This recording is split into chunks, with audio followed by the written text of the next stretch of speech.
자, 안녕하세요. 내 비단길 캡틴입니다. 오늘은 피아 식별 제 6편이 되겠죠? 6편. 영국의 동인도 회사, 즉 로스차일드 쪽이죠. 로스차일드와 캐리비안 해적들의 싸움은 중국에서도 이어집니다. 우리가 저기 장중 방송 때 중국의 공산화가 진행되었던 과정, 그때 예일대학교가 어떻게 역할을 했고 그 이후에 골드만삭스가 어떻게 역할을 했다라는 거는 깊이 있게 말씀을 드린 적이 있는데 요 시진핑을 주석으로 만드는 과정 속에서도 저들은 치열하게 싸움을 했었다. 중국의 공산당 이 뿌리를 내릴 수 있게 도와준 게 예일대학교였고 골드만삭스다라는 이야기를 자세하게 한 적도 있죠. 1992년에 골드만삭스 CEO였던 헨리 폴슨이 강택민을 수차례 만나게 되고 그 이후에 중국에서 사업을 시작하게 되죠. 그리고 1999년 한 7년 정도 후에 강택민이 어디에 초대를 받아 빌더버그 회의에 초대를 받게 되죠. 1999년도 이때 김영삼 대통령, 김대중 대통령도 함께 그 빌더버그 회의에 초대를 받아서 가게 됩니다. 그리고 나서 2000년에는 골드만삭스가 왕치산의 빚을 갚아주면서 접근을 합니다. 60억 달러나 되는 돈을 갚아줘요. 그죠? 그러면서 2004년에는 왕치산이 북경 시장으로 승진을 합니다. 2년 후 2006년에는 골드만삭스 CEO 헨리 폴슨이 미국의 재무부 장관으로 임명돼요. 그러면서 2006년도 재무부 장관이 되자마자 중국으로 와서 만난 사람이 바로 시진핑. 왕치산은 시진핑의 상사였지. 그죠? 시진핑. 헨리 폴슨이 미국의 재무부 장관이 되면서 중국에 와서 가장 먼저 만난 사람은 시진핑이다. 시진핑은 저 지방에서 이렇게 전전하면서 빌빌대고 있던 이름도 없던 변방에 있었던 사람이었죠. 2000년에는 시진핑이 복건성 당위원회 서기였고 2002년에는 저장성 당위원회 서기였어요. 그런데 헨리 폴슨을 만나고 나서 2006년에 만나고 나서 1년 뒤에 2007년에 상해시 당위원회 서기로 승진해서 중앙정치인으로 이제 등극을 하기 시작해. 그리고 그 다음해인 2008년에는 국가 부주석의 자리에 앉게 됩니다. 정말 초고속이죠. 그리고 나서 4년 뒤 2012년에는 중국의 국가 주석에 오르고 지금까지 권력을 견고하게 잡고 있게 되죠. 이건 진짜 엄청나게 빠르게 승진을 한 거죠. 있을 수 없는 일이 일어난 거다. 이 모든 과정을 골드만삭스가 엄청나게 조력하면서 도와주게 되었죠. 그러면서 왕치산은 어떻게 1918년 국가 부주석으로 승진을 합니다. 오히려 이제 시진핑을 도와서 이제 키운 다음에 자기가 그 밑에서 도와서 또 시진핑의 일을 도와주게 되는 국가 부주석의 자리에 승진을 하게 되죠. 중국의 공산당도 결국 우리 공화들의 어떻게 보면은 수인이라는 게 좀 증명된 그런 셈이죠. 근데 중요한 거는 예일대학교. 누구예요? 캐리비안 해적. 그 다음에 골드만삭스. 캐리비안 해적들의 후손들. 그들이 어떻게 중국의 공산당이 뿌리를 내릴 수 있게도 도와줬고, 그 다음에 이번에 시진핑이 주석이 되는 거에도 얘네들이 막대한 영향력을 행사했다. 그죠? 자, 그 결과 트럼프 집권, 마지막 2020년 1월 15일, 트럼프의 미중 무역 협정으로 중국의 금융시장이 개방이 되면서 미중 합작회사 지분 100%까지 소유가 가능해졌다. 그래서 이때 미중 무역 전쟁, 미국과 중국이 전쟁 중이다. 막 이래서 얘기 있었잖아요. 그때 제가 방송에서 한 얘기가 기억이 나요. 아, 미국의 완승으로 끝났다. 저 트럼프니까 가능했다. 그리고 트럼프가 대통령 자리에 있으면서 한 일 중에서 가장 큰 공은 아마 이것이 될 것이다. 라고 방송에서 이야기했던 기억이 납니다. 자, 그럼 미국의 CBDC. CBDC는 뭐예요? 디지털 화폐인데 중앙은행. 그죠? 중앙은행에서 만들려고 하는 게 바로 CBDC예요. 미국의 CBDC를 만들려고 하는 건 당연히 중앙은행인 연방준비은행. 패드겠죠? 이 연방준비은행은 누구의 것이라고 했죠? 결국에는 영국의 로스차일드 거라고 했죠. 그죠? 사기업이다. 사은행이다. 그리고 이 연방은행에 대항해서 새로운 대안화폐를 만들겠다고 주도하는 세력이 바로 골드만삭스. 그죠? 앞에 편에서 보여드렸죠. 시티은행, 크레딧 스위스, UBS 등등 이런 은행들이죠. 비트코인을 정식 화폐로 만들려는 움직임을 보여주고 있는 세력들. 얘네들은 누구와 함께한다? 캐리비안 해적들. 트럼프와 함께한다. 그 이유도 이제 좀 있으면 제가 설명을 드릴 거예요. 그리고 스위스, 로스차일드 쪽과 함께 이권을 함께 하는 거죠. 이걸 트럼프가 지지해 주는 거고 결국은 새로운 디지털 세상에 발맞춰 화폐도 디지털로 가긴 가는데 새 디지털 화폐의 기축통화권을 놓고 지금 한판 붙고 있는 거다라고 보시면 된다라고 설명을 드렸죠. 자, 그럼 골드만삭스가 시진핑을 서포트했다. 응? 당시 캐리비안 해적들이 시진핑을 지원했다는 얘기죠. 그때 지원할 때 그런 반대 세력인 영국 쪽의 로스차일드, 얘네들은 누구를 지원했을까? 누구를 지원했을까? 바로 보시라이를 지원을 했었습니다. 그리고 당시에 압도적으로 보시라이가 중국의 주석이 되는 상황이었어요. 그 누구도 의심하지 않았던 사실이죠. 원래 당시에 시진핑은 보시라이의 상대가 될 수 없는 인물이야. 그런데 위협게도 그죠? 2012년 9월에 닐 헤우드 사건 요게 터지면서 보시라이가 체포가 되고 감옥으로 가게 됩니다. 그러면서 시진핑이 주석이 되게 돼요. 공작이라면 공작이겠지. 결국 저들은 중국을 키워서 잡아먹으려고 했던 거예요. 돼지를 막 살찌운 다음에 어떻게 잡아먹는 거예요. 정말 잘 살찌워서 키운 다음에 금융을 개방하게 만들고 저 알짜기업들 지분 다 뺏고 알리바바 때 또는 부동산 기업 파산할 때 그때마다 제가 이런 얘기했어요. 저 시진핑 이상하다. 중국 입장에선 시진핑이 지금 엑스맨 같은데 중국을 위해서 지금 일하는 게 아니라 저건 진짜 중국 입장에서는 엑스맨이다 라고 맨날 얘기를 했었잖아요. 누굴 위해 일했을까요? 시진핑은 중국을 위해, 중국의 인민들을 위해, 중국의 기업들을 위해 자기를 저 주석 자리에 앉게 해준 그분들을 위해 일한 거지. 이제 와서 생각해보니까 이게 딱딱 아구가 맞아 떨어지는 거죠. 그들은 말도 안 되는 자기 자신이 주석 자리에 오르게도 했지만 또 쉽게 내려 버릴 수도 있다라는 걸 시진핑은 잘 알고 있겠죠. 그런데 지금 중국의 시진핑이 이런 하수인 역할, 그죠? 정아들의 하수인 역할에서 좀 벗어나려고 하는 것 같아. 로스차일드끼리 싸우는 상황 인지하고 있겠죠. 우리도 알고 있는 상황인데 지금. 네? 그러니까 거기에 반기를 딱 들었다. 가만히 있지 않겠지. 엉아들이, 그죠? 이 엉아들은요, 예전부터 맨날 싸워왔다 그랬잖아요. 계속해서. 인간관계가 틀어지면 어떻게 해요? 맨날 싸웠어. 얘네들은 싸우다가도 문제가 생길 요소가 딱 생기면 어떻게 해요? 바로 제압해버립니다.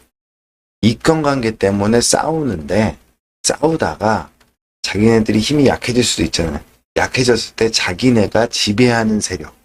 얘네들이 덤벼. 그죠? 자기네들의 이권을 빼앗기면 안 되잖아. 그래서 얘네들은 그런 일이 생기면 싸우다가 싸움을 멈추고 바로 공격합니다. 바로 때려버려요. 그러다 보니 지금 해리스를 지지하는 세력이건 또는 반대 트럼프를 지지하는 세력이건 양쪽 다 반중일 수밖에 없는 거죠. 미국 내. 그 시진핑은 지금 괜히 칼날을 잘못 뽑았어. 잘못 보인 거지. 약간 향후에 인생이 좀 괴로울 가능성이 크다. 이렇게 보여지죠. 얘네들 입장에선 우리가 지금 시진핑을 만들어줬는데 캐리비안 해적들 입장에서 생각해봐. 야, 시진핑 이거 우리가 만들어줬는데 지금 영국의 프랑스 로스차일드하고 영국과 프랑스 로스차일드하고 한판 붙고 있는데 우리를 돕는 게 아니라 우리를 배신해서 저쪽으로 딱 붙어버렸네? 그죠? 우리에게 반기를 들어? 이러면 좀 곤란하지, 그죠? 딱 이 상황이 되지. 지금의 시진핑의 상황이 딱 이 상황이다. 아마도 중국 내 민주화 운동이나, 그죠? 이런 것들로 해갖고 날려버리지 않을까, 나중에. 그런 생각도 한번 가져보는데, 하여간 시진핑 구성 만들기 싸움에서 영국, 프랑스, 로스차일드 쪽이 진 거지. 보시라이를 밀었던 영국, 프랑스, 로스차일드 쪽이 지고, 그 시진핑을 주석 자리에 앉히려고 했던 캐리비안 해적 쪽이 이긴 거다. 그죠? 이들의 싸움이 여기서 끝난 게 아니라 이제 어디로 온 거예요? 미국으로 온 거예요. 미국으로 가서 다시 트럼프 대통령 만들기 요걸로 싸움이 이어지고 있는 거다. 트럼프와 골드만삭스의 관계. 여기 지금 화면에도 보이고 있지만 트럼프 1기 때 인사 내용이에요. 트럼프 국가경제위원회 위원장의 골드만삭스 출신의 게리콘 회장이 내정이 되었다. 그런 기사. 미국이나 우리나라나 소위 우파 사람들 있잖아요. 네? 왜 트럼프가 딥스와 싸우는 구세주라고 생각하는지 나는 모르겠다. 도대체가. 트럼프 자기 입으로 그래. 나 이제 딥스와 싸우고 있다. 아니, 자기네들도 딥스야. 그쵸? 따지고 보면 엉아들이잖아요. 우리가 말하는. 그죠? 쟤네들은 그냥 이권 때문에 갈라져서 싸우는 거지 다 딥스입니다. 캐리비안 해적은 딥스 아니에요? 원래 같이 일했던 사람들이잖아요.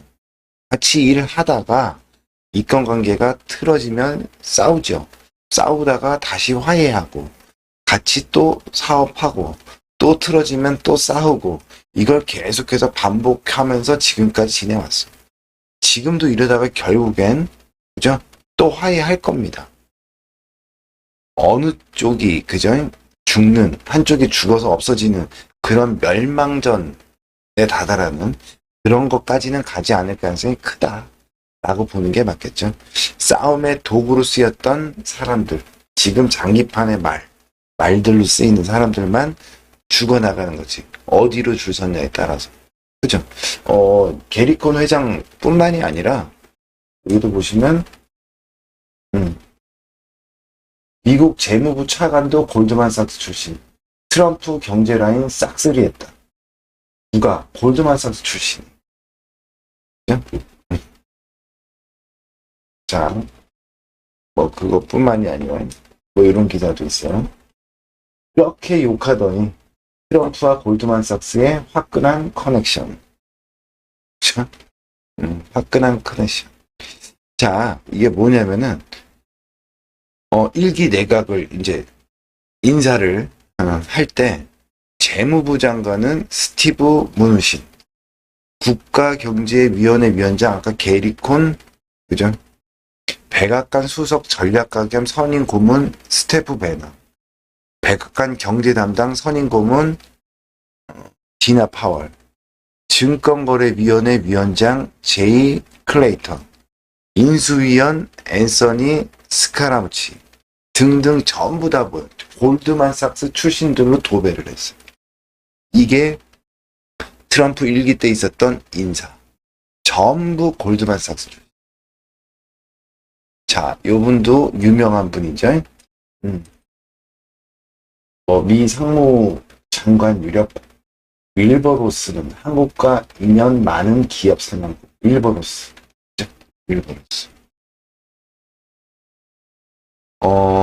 우리나라 웬만한 기업들 다 잡아먹었던 바로 그 사람. IMF 때. 그죠? 요런 것도 있어요. 요거 한번 생각해보자고. 이제 조금 트럼프와 골드만삭스, 예일대학교, 캐리비안 해적, 얘네들의 영화한 관계, 거기에 CIA, 그죠? 그거는 이제 설명이 되잖아. 이 정도는. 자, 그러면은, 물론 중국의 시진핑까지도 얘네와 같은 편이 될 수 있었는데, 시진핑이 배신을 한 상황. 자, 그리고 이제, 러시아 쪽으로 한번 가볼게요. 폴 매너포트라는 사람이 있어. 여기 보시면, 폴 매너포트는, 우크라이나에서 빅토르 야누코비치 후보의 정책 고문을 맡아 그를 대통령으로 선출되도록 도왔다. 우크라이나. 폴 매너포트. 빅토르 야누코비치. 우크라이나에서 빅토르 야누코비치 후보의 정책 고문을 맡아서 대통령이 되게 도왔다. 빅토르 야누코비치가 누구예요? 지금 우크라이나 대통령 젤렌스키 대통령 이전에 우크라이나의 대통령 쫓겨났잖아요. 그죠? 그 사람의 정책 고문이 폴 매너포트라는 사람이에요. 폴 매너포트. 이 사람이 미국으로 와서 트럼프의 정치 컨설턴트, 정치 컨설팅을 했다. 자, 어찌됐건 간에, 이 폴 매너포트가 빅토르 야누코비치의 정치 고문을 맡았었던 사람이죠.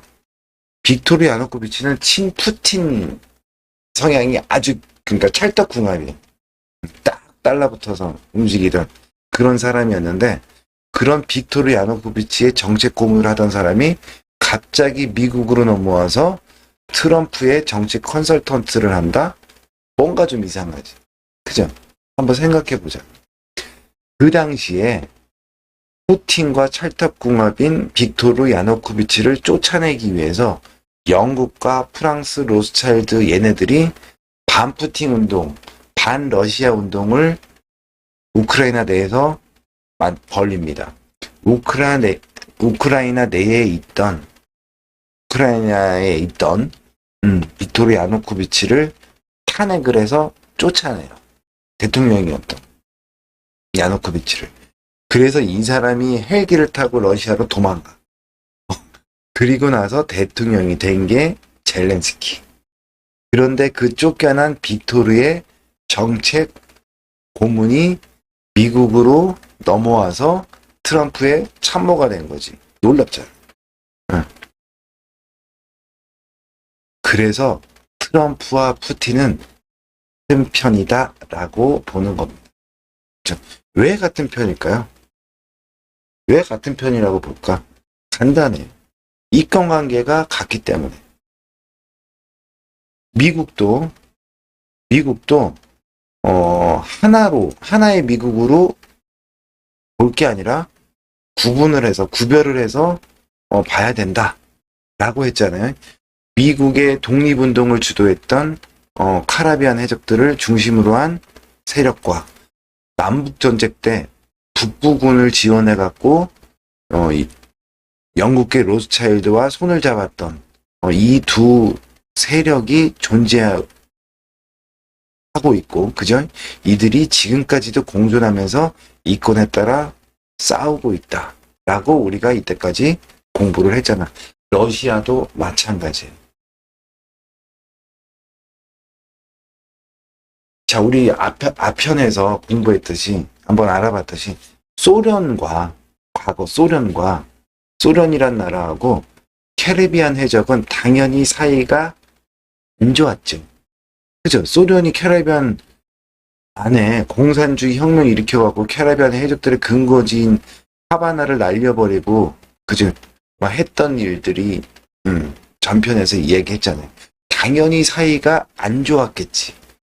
그래서 원래 카리비안 카르텔들은 소련을 싫어하는 정도가 아니라 아예 증오를 해. 그럼 여기서 이해가 안 되잖아. 트럼프를 카리비안 해적들이 지원하고 그쪽이잖아요. 트럼프와 카리비안이 같은 편인데, 푸틴은 저쪽 카리비안 해적들이 싫어하는 소련 쪽 사람이잖아요. 푸틴은 러시아 사람이잖아요. 이들이 친하고 한 편이다? 약간 앞뒤가 안 맞죠. 그런데 이것도 당시 소련의 역사적인 배경을 제대로 알아야 이해를 할 수가 있습니다. 당시 소련의 체제에 저항을 하거나, 그죠? 했던 사람들을 반역자로 몰린 이런 사람들이 어디로 보냈겠어? 정치범 수용소 같은 데다가 가두었어. 교도소에다가 가둬놨지. 그런데 소련이 딱 붕괴가 되면서 그 당시에 수용소에 갇혀있던 이들이 나와서 만든 게 바로 러시아 마피아. 그 어마어마한 무시무시한 러시아 마피아가 그 소련 시절에 체제에 저항하거나, 그죠? 반역자, 그 소련을 좀 싫어했던 사람들이, 그치?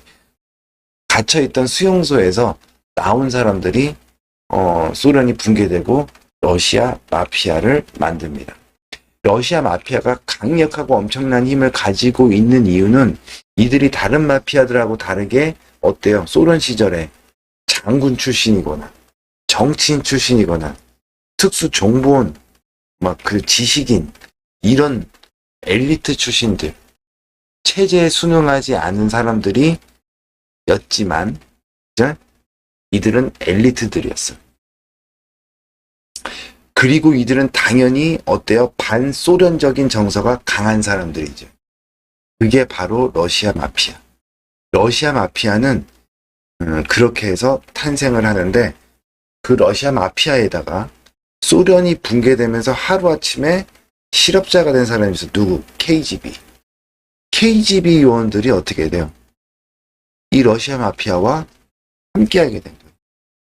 바로 소련 시절 때 정치범 수용소에 수감되었던 브레인들과 KGB가 소련 붕괴 이후에 손을 잡아 KGB가 만들어 놓은 글로벌 네트워크, 그리고 이 브레인들의 관리 경험이라던가, 그죠? 아니면 인적 네트워크, 이런 거 통해 갖고 세계 모든 그 뭐라고 해야 될까? 범죄계를 거의 다 장악을 해버립니다. 러시아 마피아. 푸틴도 KGB 출신인데, 이 푸틴이 누구랑 손을 잡아요? 나중에 올리가리와 손을 잡죠. 이 올리가리가 누구예요? 바로 러시아 마피아. 푸틴이 활동한 지역이 상트페테르부르크. 여기가 러시아에서 가장 유대인들이 많이 사는 지역이죠. 올리가리가 유대인들. 물론 가장 잘 사는 지역이기도 합니다. 한마디로 유대계 아슈케나지 마피아와 푸틴의 KGB, 그죠? KGB 조직이 그렇게 조인트를 하는 거예요. 그렇기에 트럼프를 앞세운 캐리비안 해적 카르텔과 푸틴을 앞세운 러시아 마피아, 그죠? 카르텔의 이해관계가 같은 거예요. 캐리비안 카르텔들은 소련은 싫어했지. 소련 싫어했잖아요. 근데 이 러시아 마피아 카르텔들도 어때요? 소련을 싫어했다. 똑같은 거예요. 그죠? 그리고 마피아하고 해적이요. 얘네들이 하는 일이 뭐예요? 불법사. 그죠? 이해관계가 같은 거다. 그리고 영국의 로스차일드가 이들의 공공의 적일 수밖에 없는 거지. 왜 공공의 적이에요? 얘네들은 해적이 있고 마피아라 그랬잖아요. 원래부터 불법적인 사업을 하는 애들이잖아요. 그런데 영국의 로스차일드는 세계를 지배하는 세력이죠. 장악하고 있는 세력이죠. 세계의 질서를 유지하는 그리고 관리하는 뭐 이런 얘들인데 화폐 또는 뭐 물류, 유통, 에너지 등등 그리고 국제기구 유엔부터 해갖고 대부분의 국제기구 다 얘네가 가지고 관리하고 있잖아요. 그렇죠? 그래서 얘네들은 자신들이 건국한 이 거대한 세계, 그죠? 제국을 갖다가 움직여 나가고 있는데 이 해적하고 마피아 놈들이 말을 안 듣네. 그죠? 그러니까 어떻게 해요? 어떻게 한 거예요?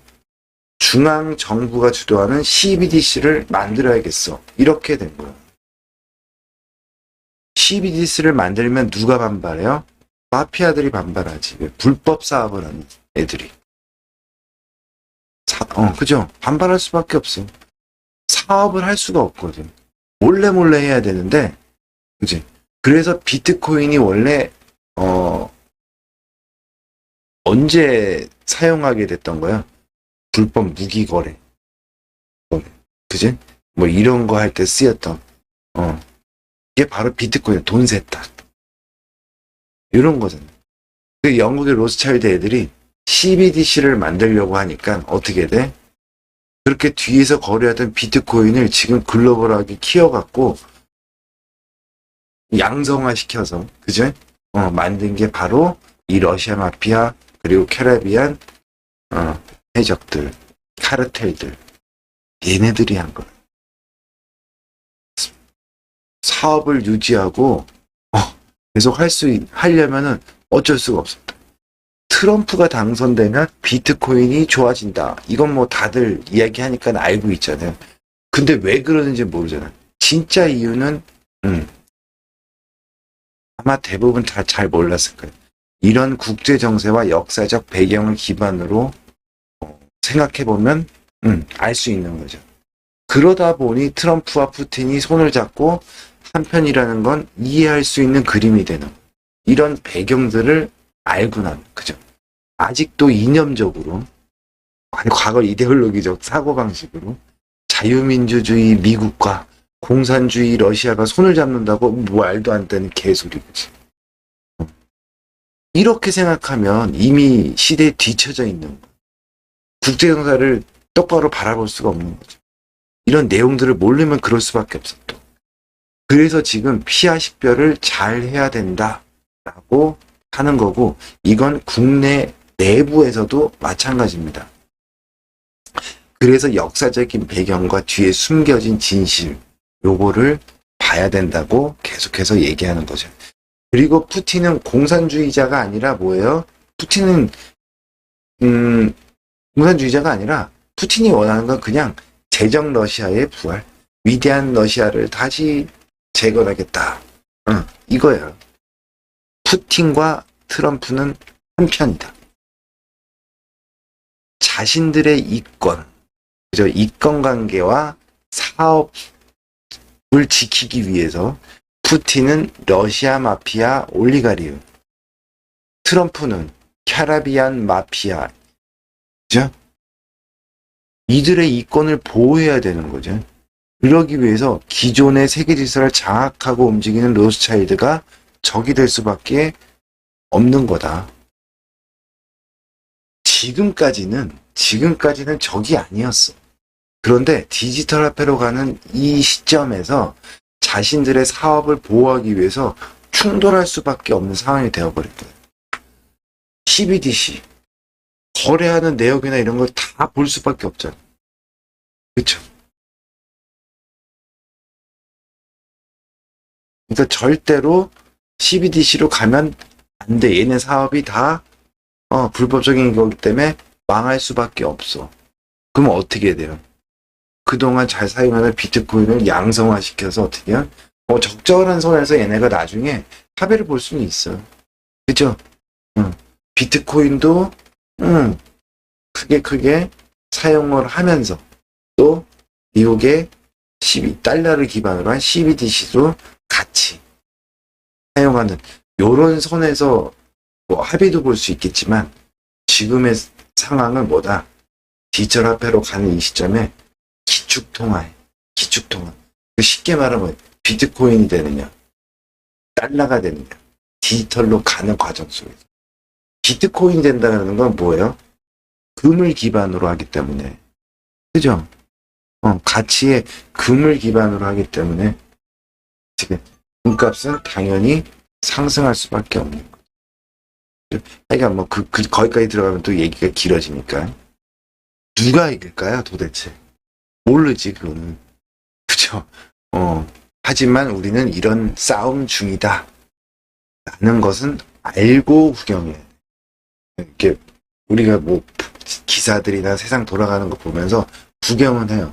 근데 아무 생각 없이 그냥 나오는 기사 보고, 아유, 또 이스라엘 저쪽에서 러시아하고 우크라이나가 또 뭐 싸우고 있고, 중국이 어떻고 저떻고. 기사 보면서 아무 생각 없어.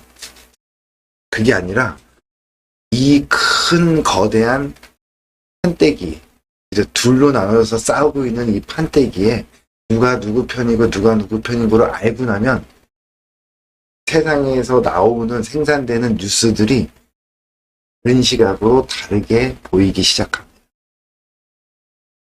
이런 국제 정세를 알아야만, 그죠? 알아야만 지금 이게 보여. 안 그러면 보일 수가 없는 거죠. 그리고 우리는 뒤에서 이거 싸움 구경하면서 어떻게 하면 돼? 어디다가 투자하면은 돈이 되겠까? 그죠? 그것만 생각하면 되는 거지, 일단. 그죠? 그리고 좀 더 나간다면 어떻게 되는 게 우리나라에 도움이 되고 우리 국익에 도움이 되고 우리는 저런 전쟁 같은 이런 안 좋은 거에 조금 피해가면서 낼 수 있을까? 전 세계적으로 막 여기저기서 막 지금 내전이 일어나고 전쟁이 터지고 하는 와중에 우리는 좀 피했으면 좋겠다.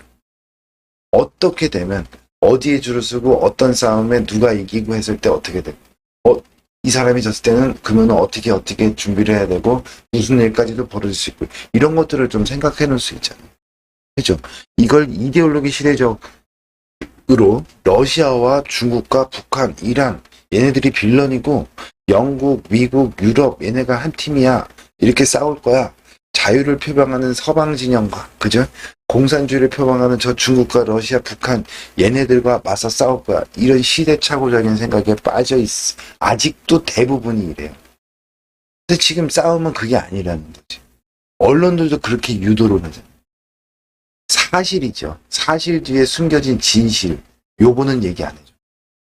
이게 뭔지 알고 바라보는 세상과 저들이 이야기해주는 그냥 딱 갇힌 틀의 시선의 세상은 완전히 다른 세상이라는 거. 그거 알아야 된다. 그죠? 자, 요 분도 있어요. 존 디센티스. 한때, 경쟁했었죠. 트럼프와 공화당 후보로, 경선 후보로 트럼프 경쟁했지만, 결국에는 중도의 트럼프를 지지하면서 경선에서 내려온 론 디센티스. 한번 볼까요? 플로리다, 그죠? 캐리비안. 그치? 그리고 예일대학교, 하버드대학교, 답 나왔죠, 벌써. 답 나왔잖아. 그리고 이탈리아계 미국인. 이탈리아 마피아. 프렌치 커넥션의 후손일 가능성이 높겠지. 그죠? 예일대학교와 하버드 출신. 자, 또 가볼게요. 이분은 제이디 벤스. 요번에 같이 부통령으로 트럼프의 부통령으로 제이디 벤스. 이분은 어때요? 어디 출신이에요? 예일대학교. 여러분 예일대학교 잘 알아야 돼. 누가 세운 해적이 세운 캐리비안. 그죠? 그리고 이 벤스는 또 뭐예요? 스컬 앤 본즈 멤버이기도 합니다. 트럼프 뒤에 누가 있는지 이제 보이는 거죠. 예일대학교, 카라비안 카르텔. 이해가 되시죠, 이제?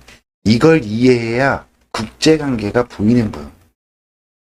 자꾸 쟤네들한테 세뇌당해 갖고 속지 않았으면 좋겠다. 예? 가장 국제관계를 모르는 또 국민들이 보면은 이 바로 대한민국 국민들인 것 같아요.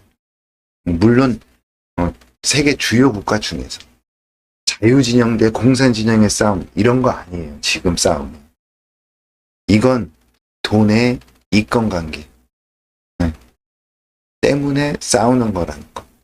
물론 과거에도 그랬고 뭐 계속 그랬는데 결국에는 이념, 사람들한테는 이념으로 나눠져서 싸운다 하면서도 어떻게 그 뒤에 세세하게 들어가 보면 그 사실 뒤에 진실을 까발리고 봤더니 과거에도 다 전부 돈 때문에 싸운 거죠.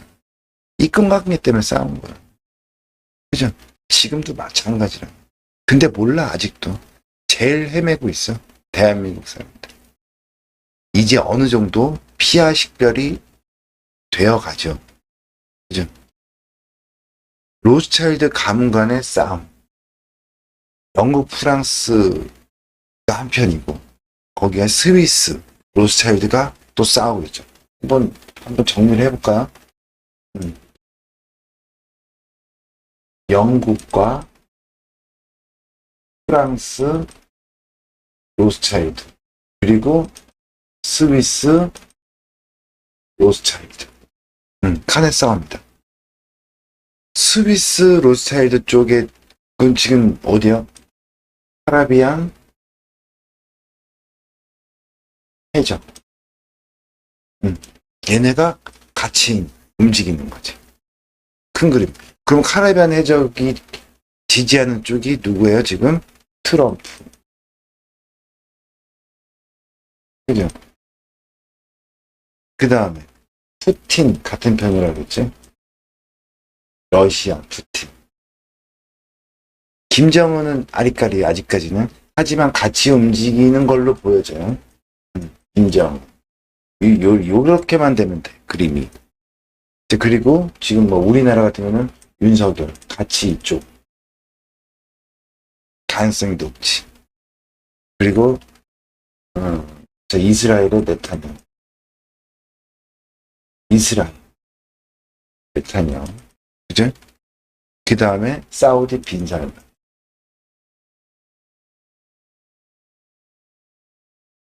그리고 헝가리 뭐 오르반 총리. 헝가리. 그 다음에 그럼 요 정도. 그죠? 자, 반대쪽으로 가면 영국, 프랑스, 로체, 뭐 연준 당연히 중요하고. 그죠? 그 다음에 유엔부터 해서 국제기구들 죄다 저쪽. 그래서 현재 전 세계를 움직이는 시스템이 다 쟤네가 장악하고 있어요. 만만치가 않은 거예요. 그리고 우크라이나 젤렌스키는 이쪽이겠지. 일본의 아소다로는 뭐예요? 아소다로는 이것도 계속 얘기를 했던 건데 일본의 정치 1인자가 아소다로. 아베가 죽으면서. 그래서 아베가 죽을 때 제가 막 했던 얘기들이 기억이 나. 일단 뭐 나중에 얘기를 하고. 아소다로. 일본도 이쪽이다. 그 다음에 아까 배신한 아소다로, 그 다음에 배신한 시진핑. 피하 식별하는 거예요 지금. 그 다음에 독일의 발표. 독일, 프랑스, 마크롱 당연하겠죠.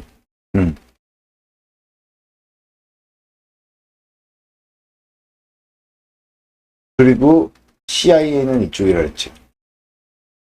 CIA. 그리고 이스라엘 모사드. 이런 쪽은 당연히 있죠. 지금 이렇게 어느 정도 이제 명확해져 가서 하나하나가 명확해져.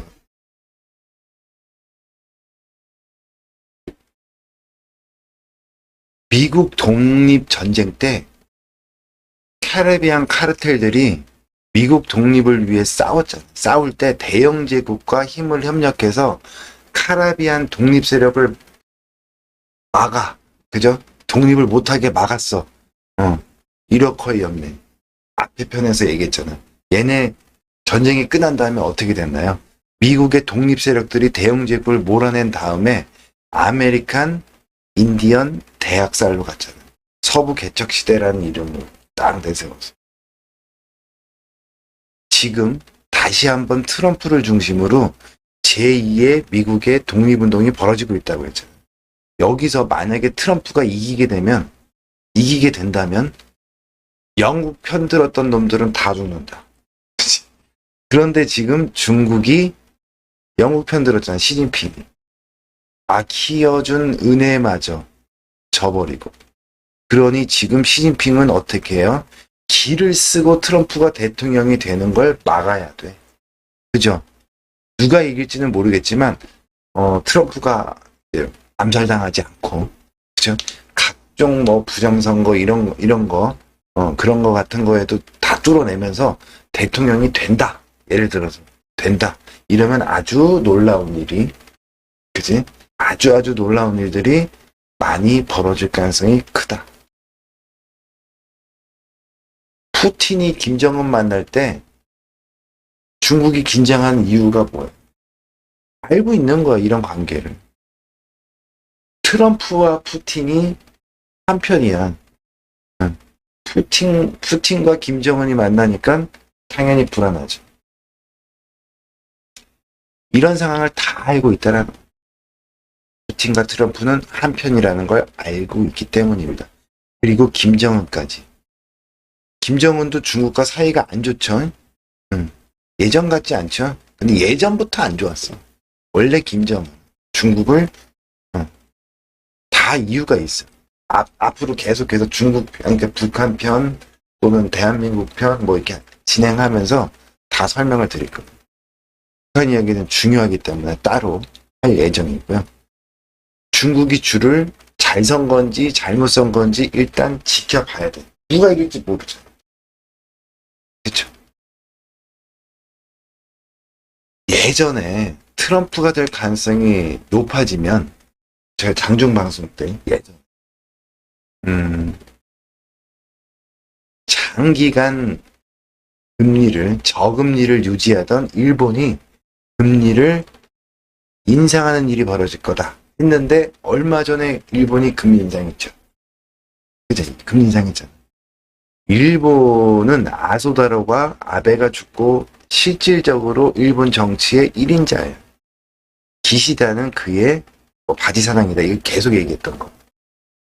그런 아소다로는 왜 프랑스 로스차일드 반객이긴 하지만 딸이 그쪽으로 시집가면서 사돈지간입니다. 로스차일드와 프랑스 쪽. 그래서 아베가 암살당했을 때도 제가 그때 얘기했던 거 바로 얘기했던 자, 이거 판때기가 바뀌었다. 우리나라에 안 좋은 그림이 그려지고 있다. 라고 얘기를 했어요. 만약 트럼프가 된다면 우리나라의 암울한 상황은 조금 역전될 수 있는 그림이 될 수도 있겠지. 그러니까 우리 정부는 당연히 우리 정부는 어때요? 트럼프와 같이 가는 그림이어야 되고 또 그 반대의 정적들 이 사람들은 어떻게 당연히 중국 친중파들이 정적이잖아. 그러니까 친중적인 사용하고 중국이 시진핑은요. 트럼프가 되면 날라가. 그러니까 어떻게 해야 돼요? 우리나라 내부에 현 정부의 정적들은 중국에 영향받아갖고 어떻게 해요? 당연히 트럼프가 아닌 영국, 프랑스, 로스차일드 쪽. 그러니까 중국과 같이 함께하는. 국가의 이득이나 이권보다는 자기 정치 생명을 연장하기 위한 중국 편을 들어야 되는 거고 지금 중국은 트럼프가 되면 안 되는 상황인 거죠. 그러니 한국과 일본이 가까워지면 안 돼. 그죠? 자꾸 반일 감정을 부추깁니다. 미국의 대선과 일본의 총리 선거가 이제 같이 진행이 돼요. 거의 동시에. 그 결과에 따라서 국제 정세는 소용돌이가 칠 거고 우리나라의 운명도 풍전등화처럼 어려운 상황임에도 현재도 이런 국제 정세를 알지 못하는 우리 국민들은 아무 생각이 없어 그냥. 그래서 누가 어느 쪽이 우리에게 도움이 되는지 구분해야 되는 이 시점인데 이걸 알면 우리가 유리해지는 그림, 그죠? 우리가 유리해지는 그림을 방해하는 국내 정치인들이 있다면 어떤 놈들인지 알 수 있겠지. 그죠? 이 또한 여야, 좌우 이렇게 나눠서는 절대 안 돼. 이거 끝났다 그랬잖아요. 10년 넘게 이야기하고 있는 거. 제발 좌우 나누고 또 뭐 전라도 경상도 나누고 여야 나누고 보수 진보 나누고 이거 아니다. 쟤들이 우리나라 국민들의 눈을 가리고 귀를 막고 하기 위해서 만들어 놓은 프레임일 뿐이지 실질적으로는 뭐다. 그 싸움 아니다. 지금 그 얘기를 피아식변하면서 계속 하는 거예요. 우리가 이걸 이념의 잣대로 기준을 세워서 자유진영 대 민주주의, 전체주의 대 뭐 자유민주주의 이런 식으로 바라보면 이런 지금의 국제 정세가 전혀 안 보일 수밖에 없습니다. 그죠? 하여간 시진핑은 지금 트럼프가 대통령이 되는 걸 목숨을 걸고 막아야 돼. 요거 되게 중요한 대목이에요. 요거 다음 편 북한 얘기할 때도, 그죠? 일본 얘기할 때도 계속 나옵니다. 시진핑은 어찌됐건 트럼프가 되면 큰일 나. 그럼 트럼프가 대통령하고 시진핑 되고 난 다음에 시진핑을 날리겠죠. 어떤 방식으로 날아갈지는 누구도 모르지만 여러 가지 옵션이 있겠죠. 경제적으로 날리든 아니면 뭐 전쟁을 할 수밖에 없게 만들든. 그것도 옵션은 대만과 북한이야. 중국이 할 수 있는 거면. 그죠? 절대적으로 어떻게 해야 돼? 한반도와 대만인데, 한반도 쪽으로는 오지 않게끔 우리가 해야 되지. 그죠? 그거를 잘 봐야 돼. 그게 얼마 남지 않은 일이에요, 지금. 예. 근데 전혀 경각심이고 뭐고 하나도 없어. 그래서 지금 안타깝습니다, 좀. 국제 정세를 너무 모르고 있는 거죠. 그런데 기존의 시스템과 정보를 다 장악하고 있는 저 영국, 프랑스, 로스차일드에 대항해서 트럼프 쪽이 어쩌면 이길 수도 있지 않을까? 라는 생각을 하는 데는 이유가 있어. 그건 뭐예요? 미국 독립전쟁 이후에 남북전쟁. 그죠? 남북전쟁 때 로스차일드 쪽이 이기잖아. 그 이후부터, 전쟁부터 생각해보면 그때, 그 당시에는 이 카라비안 카르텔들이 영국 애들한테 계속 졌어. 그 이후에. 그죠? 그 당시에 세계 최강대국이 누구예요? 영국이죠. 대영제국. 대영제국이라는 백그라운드를 등에 업고 가지고 영국의 로스차일드가 카라비안 해적들을 상대했기 때문에 어떻게 돼? 카라비안 해적 애들이 딸릴 수밖에 없었다. 하지만 지금은 어때요? 영국이 뭐가 있어 지금? 그죠? 로스차일드 집안 싸움에서도 지방 권력 싸움에서도 나가리 돼갖고 어떻게 프랑스한테 넘어갔잖아. 알렉산드르 로스차일드 쪽으로 넘어가는데. 그래서 영국과 프랑스가 합친 지금 이런 그림이잖아. 제이콥 로스차일드가 있을 때. 집안 내 권력도 넘어간 상태예요. 지금의 세계 패권은 누가 하고 있어요? 미국이잖아. 그죠? 카라비안 카르텔들이 미국이라는 백그라운드를 등에 업고 지금의 어떻게 보면 초라한 영국과 프랑스도 다 뺏겼죠. 지금 비트코인을 기반으로 한 디지털 화폐를 만들기 위해서는 금이 필요하다고 했잖아. 아프리카는 전 지역이 다 내전이요. 사헬 지역부터 해가지고 중요하게 거기가 또 프랑스가 과거에 식민지를 장악했던 곳들 지금 누구한테 다 뺏겼어요? 러시아. 러시아가 다 장악했다. 그러니까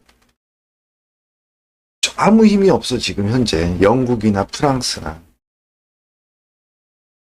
그쵸? 정말 초라하게 찌그러진 영국 프랑스를 기반으로 한 영국 프랑스 로스차일드가 더 이상 미국이라는 이 거대한 나라를 통제하기에는 버거울 수도 있겠다라는 생각이 들기도 하는 겁니다. 지금. 하지만 영국 프랑스 로스차일드는 세계의 각종 국제 기구와 정보력, 그죠? 얘는 이것들을 다 장악하고 있어. 이런 상황이기 때문에 정말 누가 이길지는 모르는 싸움일 수밖에 없다. 그죠? 이번 대선의 결과 이후 벌어질 일에 대해서도 생각해보는 시간을 갖겠지만 앞으로 정말 얼마 남지 않은 시간 내에 전 세계가 큰일이 일어날 수도 있는 상황인데 우리는 너무나도 평화스럽죠. 이런 국제 정세를 이해하고 있는 사람들만 이 거대한 소용돌이도 피해 나갈 수 있을 거라고 생각이 듭니다. 아유, 그러잖아. 우리가 가만히 멍 때리고 그지? TV 보다가 뒤통수한테 딱 맞은 거하고 제가 나를 때리려고 해 하면서 그저 약간 피하거나 움츠리면서 맞을 준비를 하고 맞는 거하고는 충격 자체가 달라.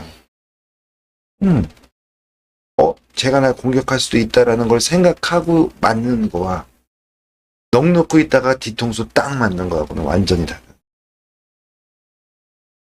그죠? 자, 힘의 균형이 이미 깨지고 있는 것도 맞아. 이번에 만약 기득권 세력이 바뀌게 된다면 세상의 시스템을 영국, 프랑스, 로이찰드가 장악하고 쟤네들이 장악하고 움직이고 있는데 이 기득권 세력이 바뀐다. 카리비안 해적 쪽으로 바뀐다면 다시 그 기득권을 되찾아오는 거는 힘들 거다. 아주 상당한 기간 동안 다시 뺏어오는 거는 힘들 가능성이 높다. 이게 답이다. 영국과 프랑스가 다시 미국을 능가할 정도로 커지기는 쉽지가 않다. 그래서 지금 얘네들이 뭘 하고 있어요? 영국과 프랑스 쪽 애들이 중국을 키우는겨. 중국을 밀어주는 것. 지금 미국의 대안. 근데 지금 좀 늦은 감이 있지. 중국을 그렇게 시진핑을 설득했나? 야, 우리가 미국을 기반으로 해갖고 전 세계를 이렇게 장악했었는데 그 기반을 중국으로 옮기려고 해. 너 평생 주석 그치? 할 수 있게 도와줄게. 니네 체제가 그나마 공산주의 체제이기 때문에 그게 가능해. 이렇게 설득을 했을까? 그럴 수도 있겠지. 그죠? 그리고 나서 막 실질적으로 막 밀어줍니다. 중국을요. 키우려고 해요. 한 예로 최근에 프랑스 올림픽 때 모든 장비나 심지어는 음식까지도 어떻게 모두 중국 거 써줬잖아. 음식은 중국보다 프랑스가 더 유명하지 않나? 맛있고. 그죠? 근데 굳이 중국 거 갖다가 쓰게 해갖고 다 욕먹고 했잖아. 굳이 중국산을 좀 이해가 안 가잖아요. 막 지원해주는 거다.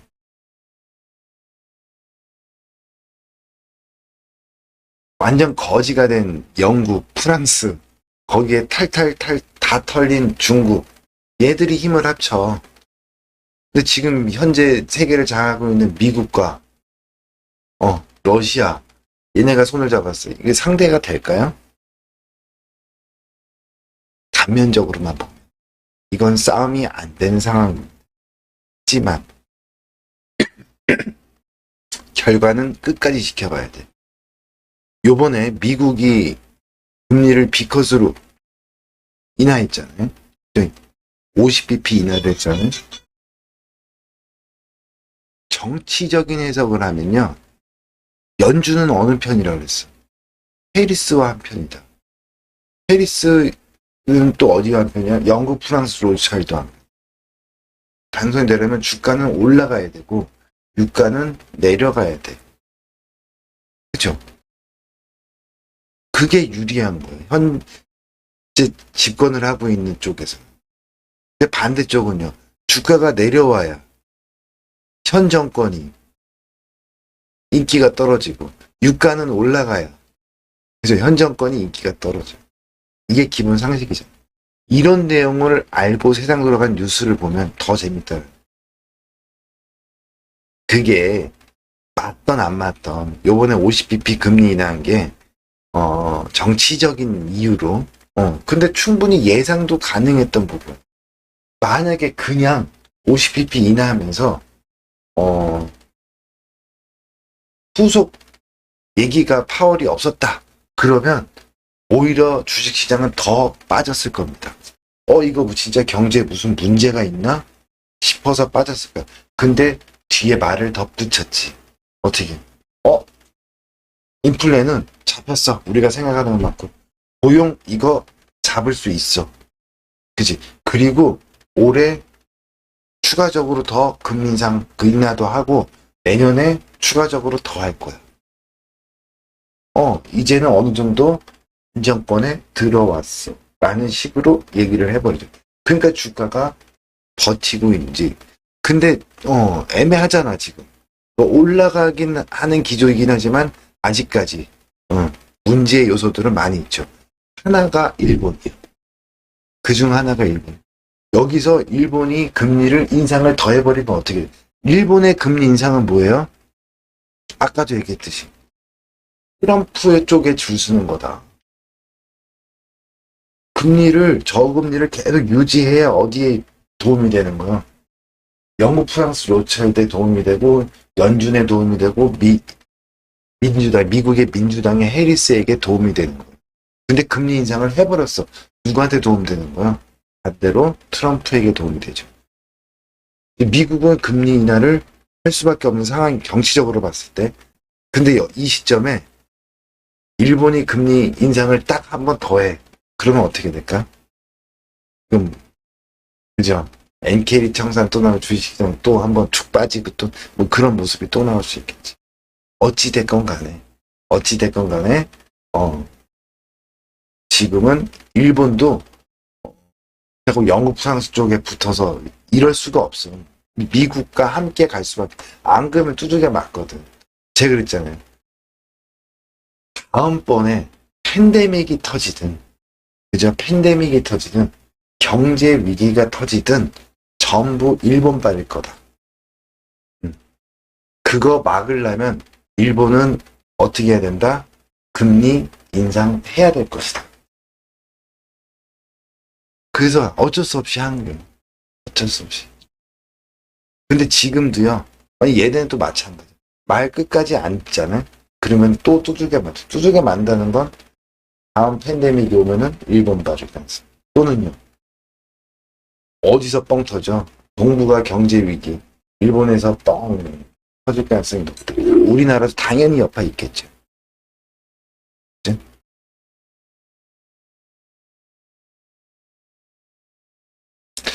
자, 이런 내용 알고 세상 돌아가는 뉴스 보면 더 재밌잖아. 상식적으로 트럼프 쪽을 이기기는 힘든 상황이에요. 지금 기세를 봤을 때. 기존 시스템을 가지고 있는 영국, 프랑스 애들, 그죠? 어떤 네트워크로 뒤집으려고, 어떤 네트워크로든, 어떤 상황을 만들어 뒤집으려고 할 건데, 지금 보면 해리스, 사실 한 거 아무것도 없잖아. 아무것도 없어요. 지지율이 좋아질 게 없어, 사실은. 대선 토론회에서, 평이 좀 좋았다? 그거 갖고, 그치. 근데 요즘 보면 상승세죠. 이게 바로 얘네들의 힘이다. 무시 못한다는 이 네트워크. 이렇게 피하 식별을 해놓고 상황 정리를 해놓고 국제관계에 관련한 뉴스들을 보면요. 그 뉴스가 누구에게 유리하고 어떤 의미로 나온 것이고 그죠? 등등 쉽게 좀 더 쉽게 접근이 가능했죠. 바라보는 시선과 접근 방식이 달라지게 돼요. 완전히 달라요. 이렇게 편을 나눠 놓고 지금 이런 일들이 이렇게 벌어지고 있고 얘네들이 왜 이렇게 싸우고 있는 거고 영국과 미국과 프랑스 얘네는 한편인 줄 알았는데 그게 아니야? 그죠? 오히려 러시아와 중국도 한편인 줄 알았더니 얘네는 싸우고 있네. 북한과 중국도 한편이 아니야? 이게 뭐야? 그죠? 근데 이거를 이해를 해야 어떻게 돼요? 지금 뉴스를 제대로 볼 수가 있다는 나오는 뉴스들. 자, 다음 시간에는 북한과 한반도 이야기를 해보려고 합니다. 그러면 어떤 그림이 그려졌을 때 우리한테 가장 유리할까? 어떤 그림이 그려졌을 때. 그리고 그 그림에 가려고 하는 시도나 모습들, 정황들, 이런 것들이 포착되고 있는가. 그죠? 가장 애매한 포지션을 잡고 있는 게 김정은이라고 했잖아요. 네? 하지만 약간 트럼프와, 그리고 푸틴과 함께 가는 그림이다. 한마디로 이번에 푸틴이 북한 가서 김정은과, 얘기 나누는데 다 물리고 선물한 차 안에서, 그죠? 차 안에서 김정은과 둘이 얘기를 나눴어요. 둘이 무슨 얘기했을까? 아니, 굳이 통역도 다 없고, 다 치워버리고 둘이 얘기를 했어. 차 안에서. 무슨 얘기했을까요? 저는 이 얘기했을 것 같은데. 야, 제가 이런 얘기했죠. 자, 유라시아로 진출하는 전 세계의 공장이 중국이었어요. 근데 그거를 어떻게 해야 돼요? 미국으로 옮겨갔어요. 그죠?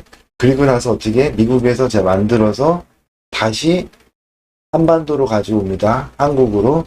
그래서 어떻게 해요? 유럽과 어떻게 아시아, 그죠? 세계로 뿌린다. 여기가 허브가 될 거다. 이 얘기 계속 했던 거죠. 한 20년 전, 30년 전부터 했던 거죠. 이 얘기. 그죠?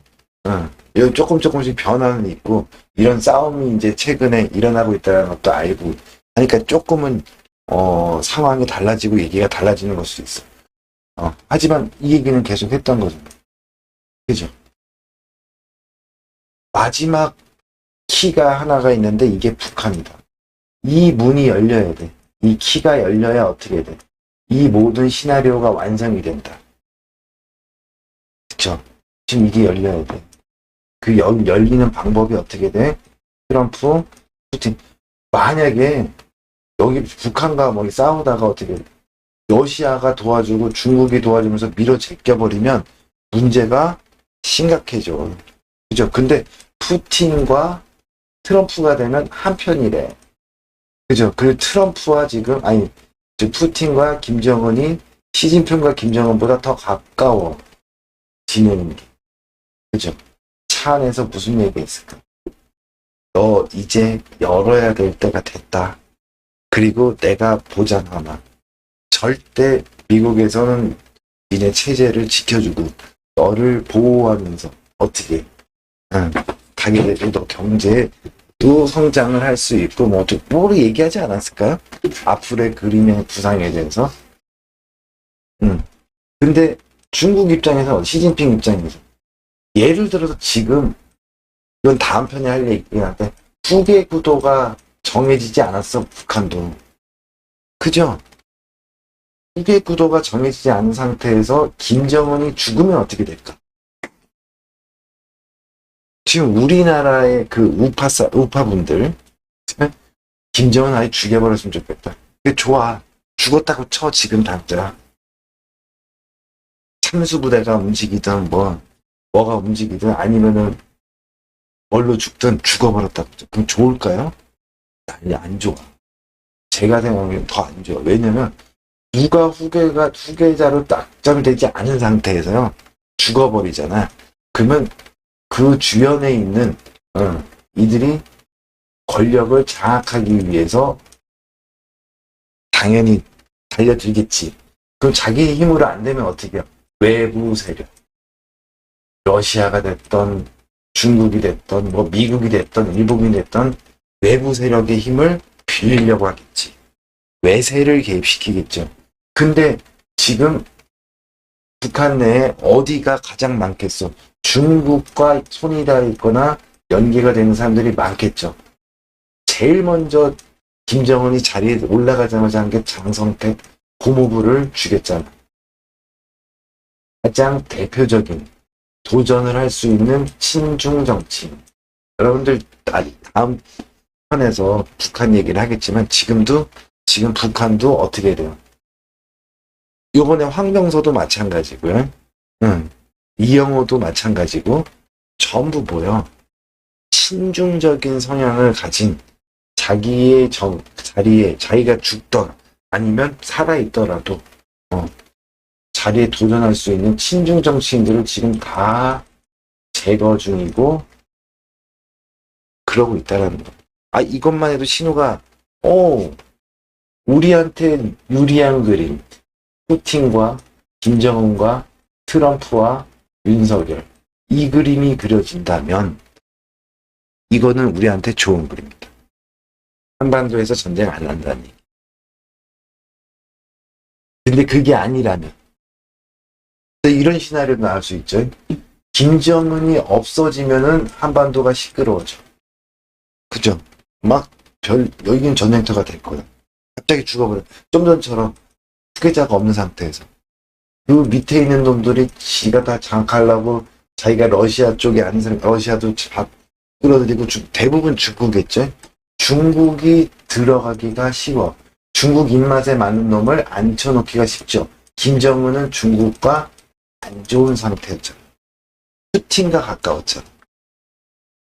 그럼 반대로 얘기하면 김정은을 가장 죽이고 싶어하는 지금 시점에서 누굴까? 중국이지. 중국의 시진핑이 여기 어떻게 김정은을 제거하는 지금 뭐 그런 그림으로 간다 그러면 우리한테 유리할까요? 지금 현재? 지금은 김정은이 살아있는 게 한반도에는 더 유리한 상황.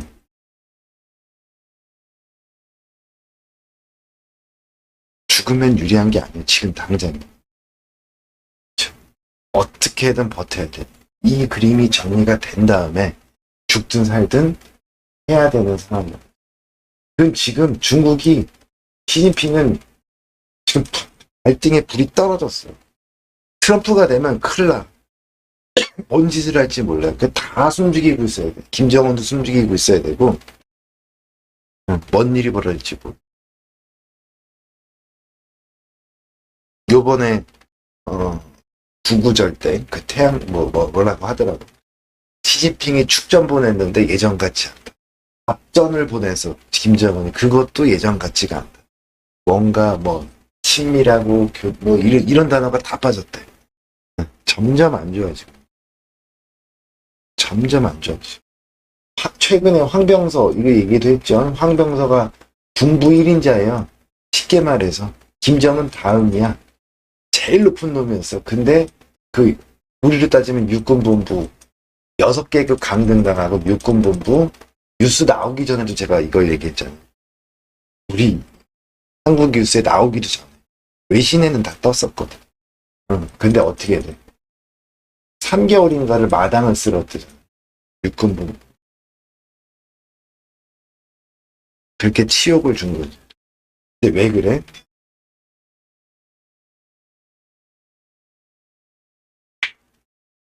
문제가 될 수 있을 만한 요인들은 지금 중국 쪽과 선이 닿을 만한 사람들은 지금 다 제거를 하고 있는 그런 상황이지 않나. 그게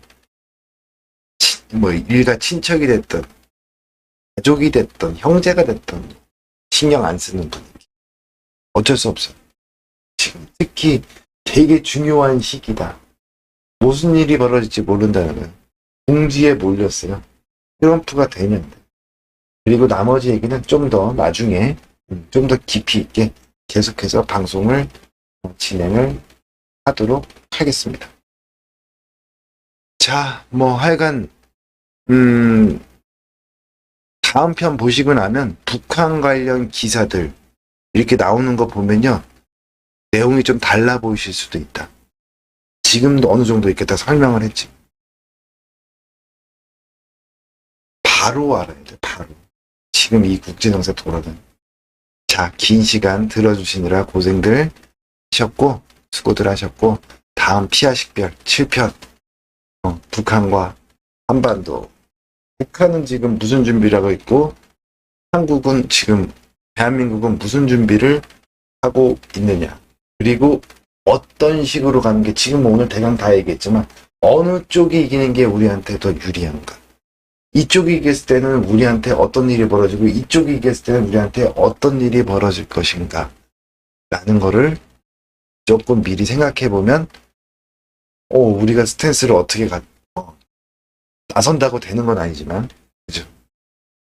적어도 우리한테 불리한 행동을 하는 국내 정치인들 정도는 우리가 식별해서 찾아낼 수 있고, 걔네들이 활동할 수 없게끔은 적어도 만들 수 있잖아.